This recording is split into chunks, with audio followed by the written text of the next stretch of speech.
coolermaster Hyper H411R.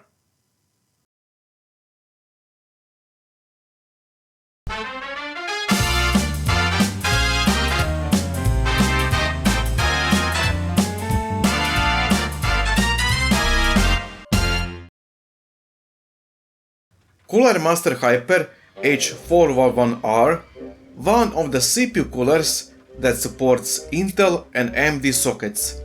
It took me quite a while to find it.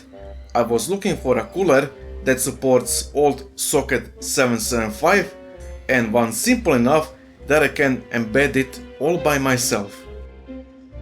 This episode uses some older video clips, so don't ask yourself how did my white desktop changed into wood pattern or where is that new workplace. The story goes like this. Some time ago, I noticed that old PC number 3 cooler is very loud, performance suddenly drops, or there are notable micro-stuttering in games. When reinstalls didn't help, I used apps like HY-Info and 3D Mark to see what's going on.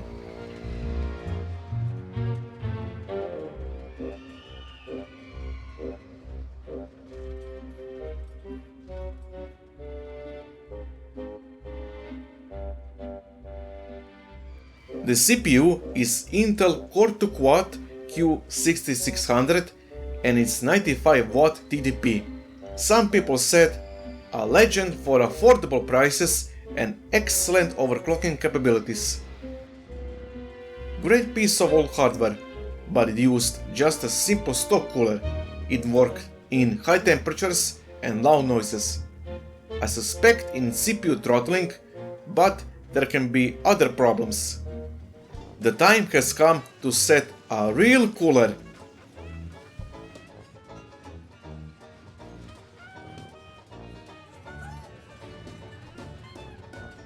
After unboxing, there's a plastic backplate with 4 mounting tubes and holders. Intel bracket kit with mounting studs that can be attached to cooler with 4 heat pipes. Cooler is rather small, it fits a 92mm fan. First, prepare your workplace and don't forget to bring cotton wool and Q-tips for cleaning. On plastic backplate, check noted holes for your CPU socket, where you need to put a mounting tubes. Insert mounting tube and put plastic holder to secure it. Maybe you need to press it a bit firmly to hear a click noise. Remove cooling fan to make mounting a lot easier.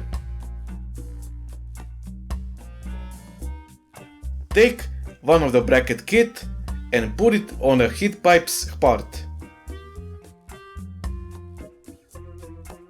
Use a tiny screw to fix. Repeat the procedure for another bracket kit.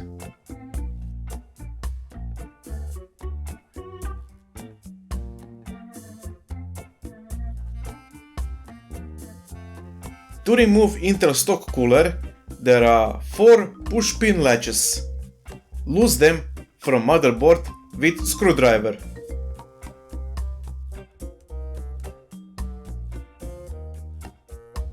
Lift them up and unplug the connector. You may need to wiggle it a bit if the thermal paste is old and sturdy.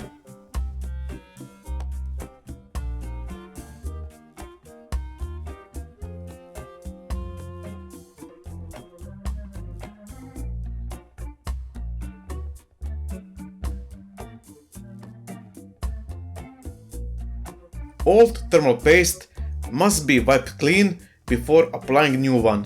Isopropyl alcohol or acetone can be used in cleaning.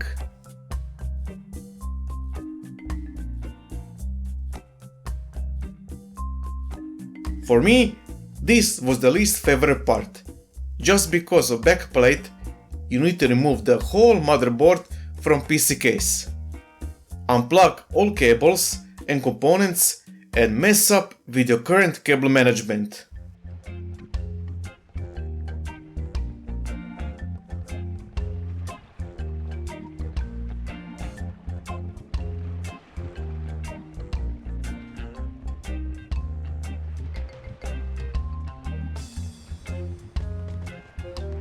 Time to set backplate on your motherboard.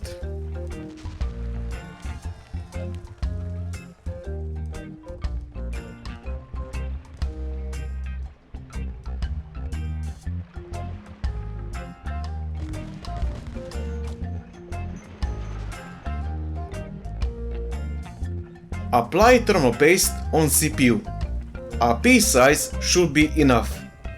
Don't forget to remove protection sticker under heat pipes.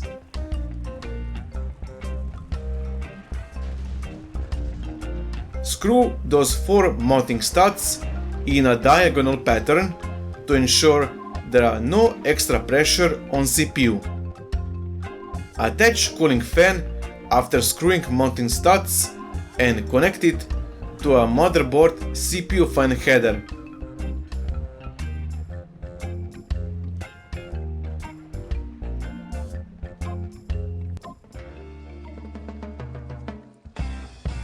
Our work is almost over. Return motherboard into PC case and be ready for testing. Of course, not without plugging cables and graphics card.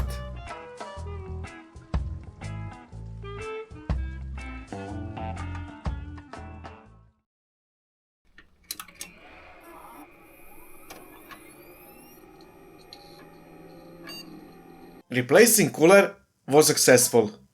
I used the same test as before, max values of temperature and RPM after 5 minutes idle and after 3D Mark demo. You can check diagrams for results.